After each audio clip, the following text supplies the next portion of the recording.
A day in my life as a content creator, mom, and online seller.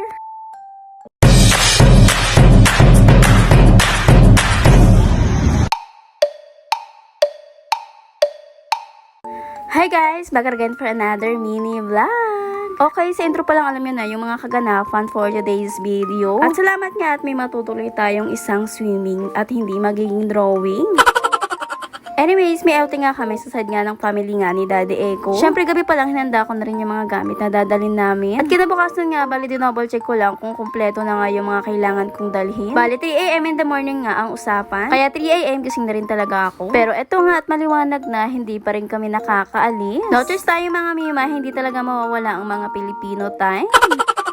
And as you can see, naglakad nga kami palabas para nga dito na lang kami mag-aantay sa kanila. At hindi nga motor namin ang gagamitin namin ngayon sa biyahe. At hihiram muna kami sa atin ng Daddy Eco. At bali nga si Quincy, sa sasakyan na lang siya. At kami nga dalawa ay magmumotor na lang. At eto nga, nasa biyahe na kami. Siguro mga around 5 AM na nga kami nakabiyahe. Medyo mahaba-haba rin talaga ang biyahe dahil Real Quezon ang aming pupuntahan. At sa wakas nga at makapagdagat na rin uli. At shoutout nga dyan sa family side ko. Kung sakaling mapapanood nyo to, may plano ba tayo dyan?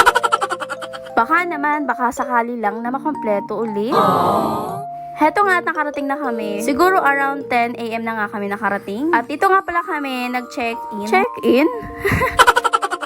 Bali nga nag-check-in kami dito sa Herville Resort. Bali pagdating nga namin, kumain muna kami dahil mahaba ang biyahe. Kaya gutom na gutom ang mga person. At hindi ko na rin talaga na video dahil nga gutom at kumain na lang kami. Pagkatapos kumain, syempre ligpit at nagpihis na rin kami ng kanya-kanya. At ito syempre maliligo, anong gagawin?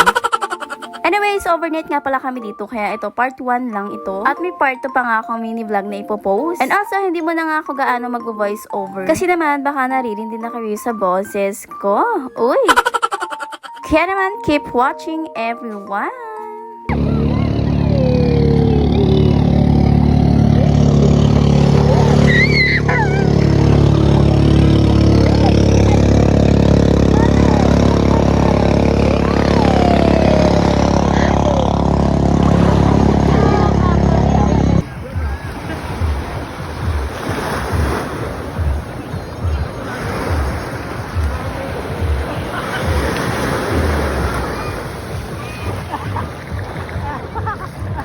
Tapos hawakan mo ng kamay yung camera. Takpan mo.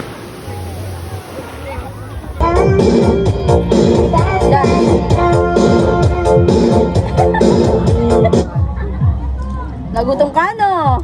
Sabi ko sa'yo, ikaw rin lalapit sa pagkain, eh. Kakagigit talaga si mama. Paano model? 1, 2, 3. Tingin, Chay. Uy, harap ka dito.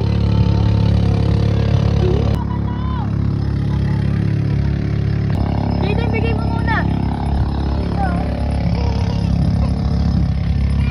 Meron mo lang salamin, oh.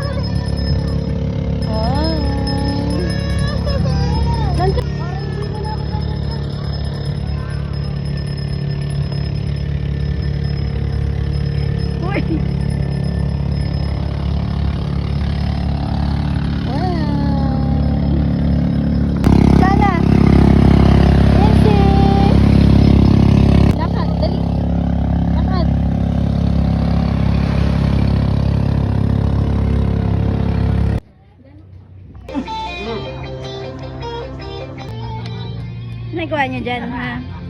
Nag-ibo kayo ng? Ha?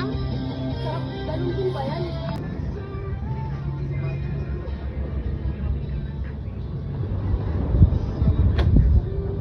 Dito nga, balik katirikan ng araw, kaya naman tumigil kami sa pagliligo. Dahil nga, tanghali na rin ang mga oras na to. Kaya pahinga time para mamaya sabak uli. Kaya naman tambay muna kami dito. Then after yun, nung hapon, nag-inuman kami ng very very light lang. Pero sa very light na yun, nalasing ang babaeng ito. Alam nyo naman na hindi ako gaanong umiinom at dahil nga madali ako malasing. At eto nga, kakatapos lang din talaga namin uminom neto. Bali nga nagbabalibol sila dito dahil hindi ko na carry at nahihilo na ako. Kaya tatabi na lang ako sa isang tabi. At kita nyo naman sa mukha ko na mukhang may amats na talaga.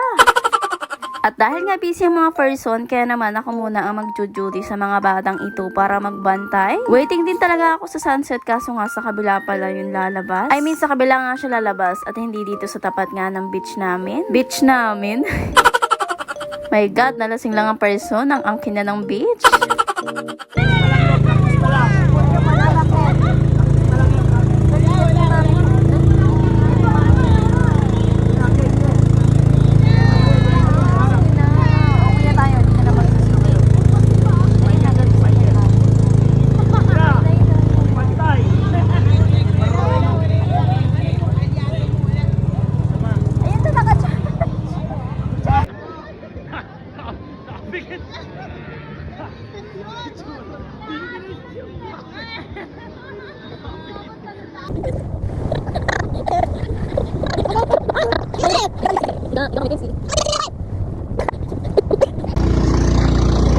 Okay, sit down.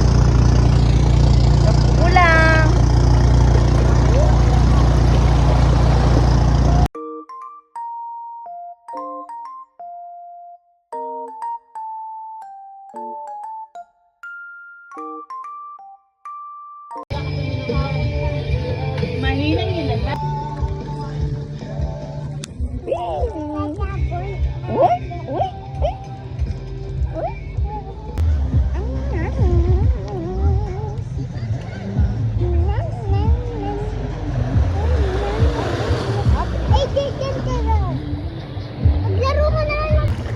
Nakanta yan, Chay.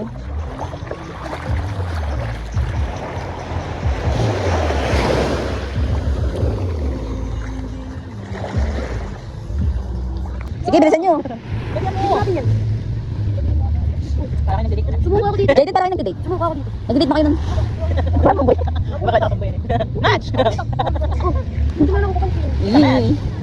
Ate, wala ka ba short mahaba? Maliligo pa. Maliligo. Kaya- Sakay kami. Kaya- Banana boat. Wala, maligo ka naman. Wala nang banana po, nag-grind na. Banana boat, wala. Nag-grind na kasi tatangay na ng ano-alon. Pustahan tayo, mga alas 8 bagsak. Si Quincy din nung di natutulog ng tanghali talagang pinagtitiisan yung di matulog, maglaro lang ng hangin. Jenny, napang ka na doon. Lapang ka na rin tayo. Tumatikin eh. Hindi yung magsisibim sila. Hello, yo. Oh! Ah, Jay, no. Tatampo siya. Ayun mo. Bagsak. Daya si Ate.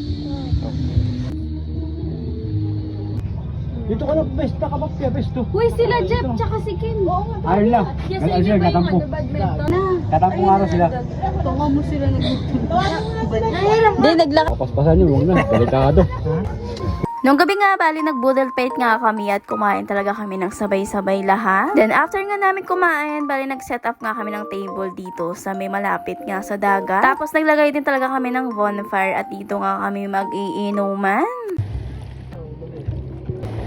For all this, there's only one thing you should know. I've put feeling so faithless, lost under the surface. Don't know what you're expecting of me. Not sure. Every step that I take is another mistake to you.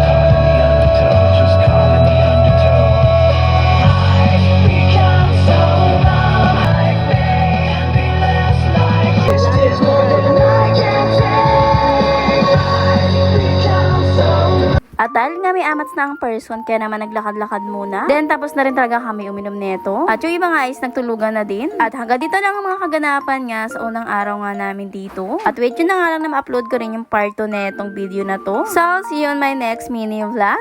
So, yun lang naman guys for today's video. Thank you for watching. Bye-bye!